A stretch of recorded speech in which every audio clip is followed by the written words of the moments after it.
Hello, mga ka-airsoft. Yan. Practical shooting tayo. 12 yung ating target doon.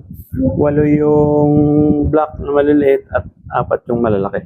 So, gamit ang ating Glock 17 na blue camo.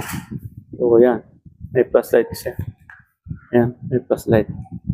Okay, testing.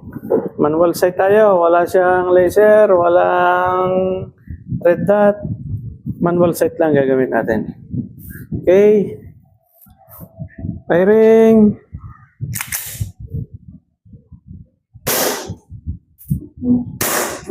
Dito mama. Yun, wala. Bakit ito mama? Malayo. Yun. Malayo.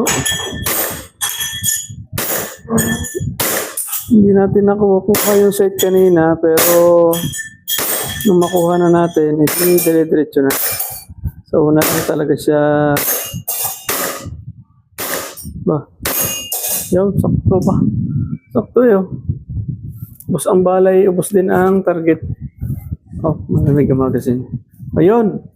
Sa una kasi, pag pumuto ka, titignan mo kung saan tumatama yung bala. Kung sa tingin mo, medyo may tatawag kasi dyan mga 12 o'clock, 6 o'clock, 3 o'clock, marang ganon.